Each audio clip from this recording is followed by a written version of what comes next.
Hari ini Gunung Lewotobi Laki-Laki di Kabupaten Flores Timur, Nusa Tenggara Timur kembali erupsi. Erupsi hari ini disebut sebagai yang terbesar sejak 3 November 2024 kemarin. Aktivitas Gunung Lewotobi Laki-Laki masih tinggi.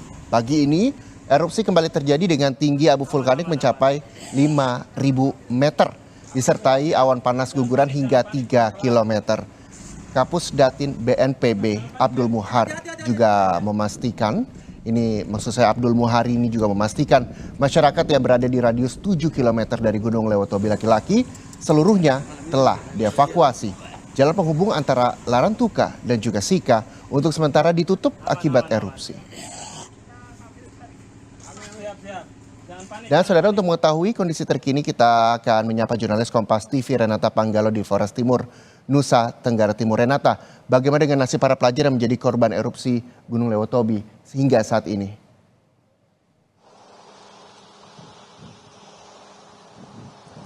Iya, Reza dan juga saudara, ini yang juga kami tanyakan begitu ya kepada BNPB untuk kemudian tindak lanjut dari setelah erupsi ini sudah terjadi sekitar pukul 11 siang tadi, bagaimana kemudian nasib dari para pengungsi, terutama juga bagi para pelajar ataupun anak-anak begitu yang terdampak, karena kita tahu memang untuk bencana kali ini tidak hanya menyerang maksud kami sekolah begitu, tapi juga korbannya ini anak-anak cukup banyak. Oleh karena itu harus dipastikan juga bahwa mereka masih bisa mendapatkan proses belajar mengajar dan tidak terputus begitu ya. Dan juga Reza, untuk memastikan hal tersebut langsung saja kita tanyakan kepada Kapus Datin Komben BNPB. Di sebelah saya sudah ada Bapak Abdul Muhari. Selamat siang, Pak.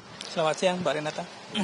Pak Abdul Muhari, mungkin bisa dijelaskan nih Pak, ini kan sudah berjalan selama 4 hari pemantauan dari BNPB. Bagaimana nasib para pengungsi di sana khususnya untuk anak-anak? Proses kegiatan belajar mengajarnya seperti apa?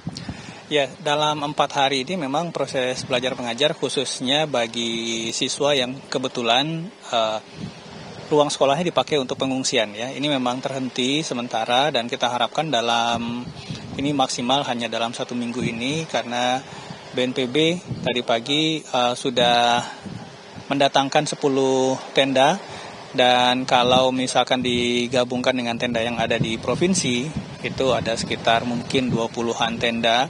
Ini kita akan gelar dalam 1-2 hari ini, termasuk juga tentu penyiapan alat perangkat untuk mengajar, papan tulis dan lain-lain. Nah, ini kita upayakan bisa selesai di minggu ini supaya awal minggu depan anak-anak ini bisa mulai untuk belajar. Dan tentu saja juga kita harus memperhatikan guru ya. Guru juga ada yang terdampak, kita akan pastikan kembali, kita berkoordinasi dengan Dinas Pendidikan Kabupaten Flores Timur dan Provinsi NTT. Baik, ini kan ada 2 posko yang dimana merupakan lokasi sekolah gitu ya Pak. Jadi kemudian masih dikoordinasikan untuk penanganannya. Nah, apakah dari 2 posko ini dengan adanya erupsi begitu ya Pak, apakah mereka akan terdampak juga nih Pak? Dan adakah kemungkinan akan dipindahkan poskonya atau seperti apa? Untuk sementara tidak, posko akan tetap ada di titik yang ada sekarang, tetapi sarana prasarana dan ruang belajarnya yang akan kita buat meskipun sifatnya sementara. Jadi meskipun nanti akan belajar di tenda, selama guru memiliki sarana dan prasarana untuk belajar, kami rasa proses belajar mengajar bisa kita mulai di minggu depan. Baik, untuk kegiatan belajar mengajarnya ini memang sudah dimulai sejak 4 hari lalu atau bagaimana Pak di sana, dan apakah selama berada di sana mereka juga masih bisa belajar atau baru mulai setelah tenda-tenda itu baru bisa tiba? Ya, untuk sementara memang proses belajar mengajar terhenti karena rata-rata dari anak-anak sekolah ini juga mengungsi di tempat sekolah mereka masing-masing yang sekarang saat ini dijadikan sebagai tempat pengungsian sementara, sehingga memang kita akan percepat datangnya tenda-tenda yang bisa mereka pergunakan nantinya sebagai ruang-ruang belajar untuk sementara waktu. Jadi memang untuk titik pengungsian tidak akan dirubah, tetapi kita akan tambah tendanya supaya membuka atau menyediakan ruang untuk belajar sementara di tenda bagi siswa-siswa yang 2 titik ini sementara dipakai untuk pengungsian. Baik, izin kami koordinasi Pak, jadi meskipun erupsi ini masih terus terjadi begitu ya, tapi untuk radiusnya ini masih dikategorikan aman untuk posko-posko yang sudah tersedia. Ya, untuk titik pengungsian terdekat itu adalah Kampung Konga, itu ada sekitar lebih dari 10 km, sekitar radius 10 km dari titik puncak erupsi. Dan perlu kita sampaikan juga Mbak Renata dan pemirsa Kompas TV bahwa memang tadi pagi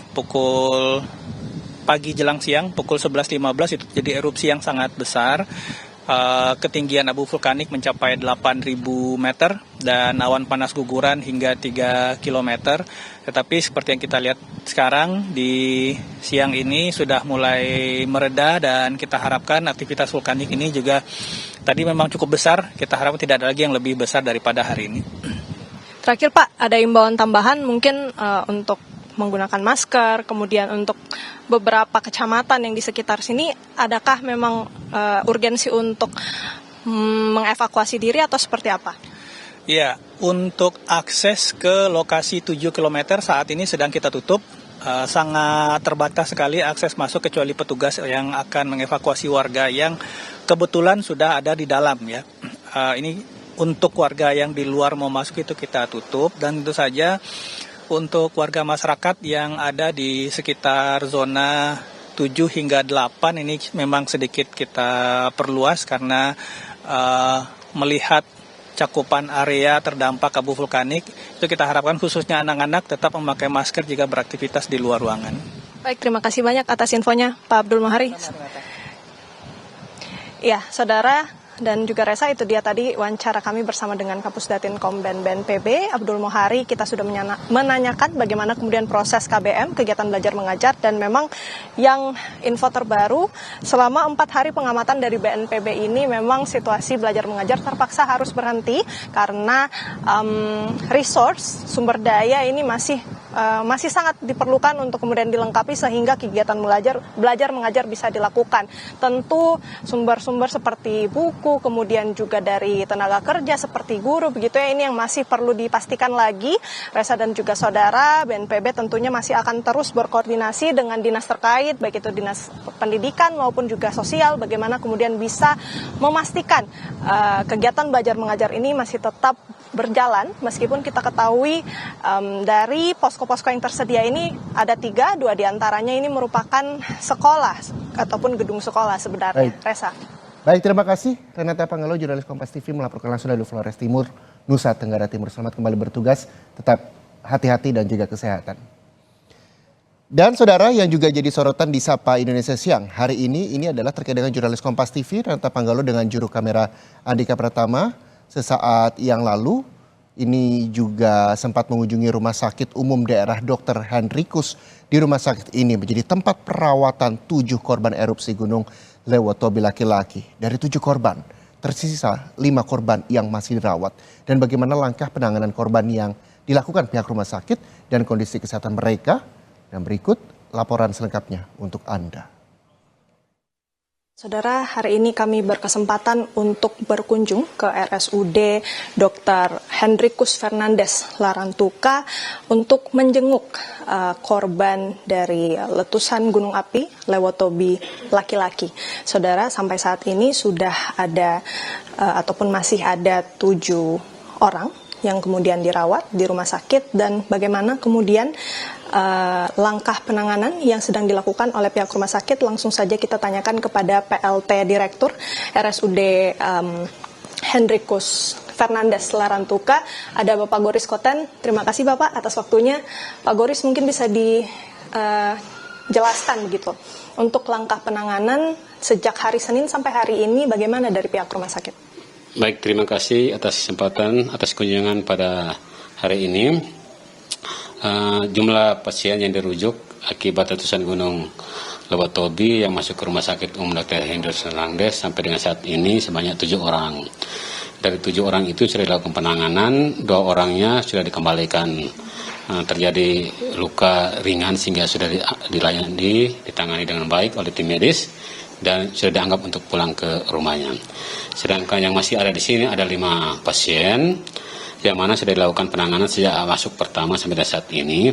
Dari semua itu ada yang luka bakar. Saudara, saya akan mengajak Anda juga untuk berbincang bersama dengan korban dan juga keluarga korban. Sudah bersama saya ada Bapak John selaku orang tua dari adik Bervin. Ya, Bapak mungkin bisa dijelaskan mungkin kondisi adik Bervin sampai hari ini bagaimana? Kondisinya ketika hari Senin itu kami keluarga mendapatkan informasi bahwa dia juga menjadi salah satu korban.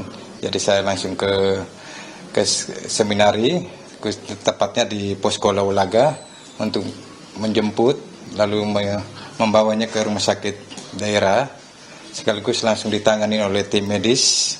Kemarin juga dia sudah masuk di ruangan operasi untuk penanganan lebih lanjut terkait dengan luka bakarnya, dan memang kondisinya juga semakin membaik ketimbang di hari Senin kemarin karena memang rasa nyeri itu rasa sekali. Jadi ketika sudah ditangani maka dia sudah sedikit membaik dari hari Senin kemarin.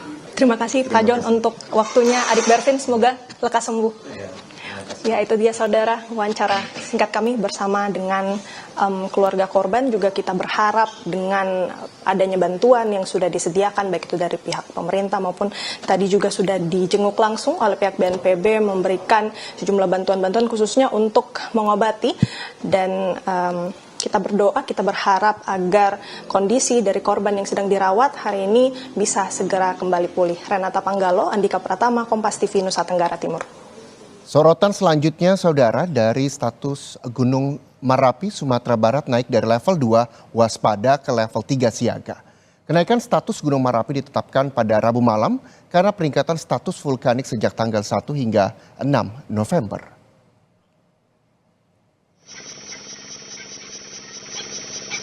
Pusat Vulkanologi dan Mitigasi Bencana Geologi (PVMBG) menaikkan status Gunung Merapi di Provinsi Sumatera Barat dari status level 2 waspada ke level 3 siaga. Peningkatan status dilakukan berdasarkan hasil evaluasi menyeluruh atas pengamatan adanya peningkatan aktivitas vulkanik gunung dengan ketinggian 2.891 mdpl terhitung pada 1 hingga 6 November ini. PVMBG mendata hingga saat ini rangkaian erupsi atau letusan secara tidak kontinu masih terus berlanjut dengan ketinggian abu mulai dari 300 meter hingga 200 meter di atas kawah. Dengan adanya peningkatan status, masyarakat di sekitaran Gunung Merapi diminta untuk tidak beraktivitas pada radius 4,5 km dari pusat kawah. Tingkat aktivitas Gunung Merapi dinaikkan dari level 2 waspada menjadi level 3 siaga, terhitung dari tanggal 6 November 2024 pukul 15.00 waktu Indonesia bagian Barat. Dengan rekomendasi 1. Masyarakat di sekitar Gunung Merapi dan pendaki, pengunjung, wisatawan agar tidak memasuki dan tidak melakukan kegiatan di dalam wilayah radius 4,5 km dari pusat erupsi, yakni Kawah Verbeek, Gunung Merapi. Kini warga diimbau selalu menggunakan masker saat aktivitas di luar ruang dan meningkatkan kewaspadaan saat beraktivitas di pinggir sungai yang berhulu dari Gunung Merapi. Rio Johannes, Kompas TV, Padang, Sumatera Barat.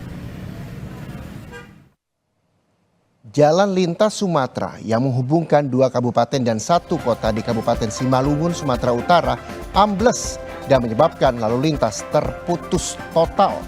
Kami akan hadirkan berita lengkapnya saja di Sapa Indonesia Siang sesaat lagi untuk Anda.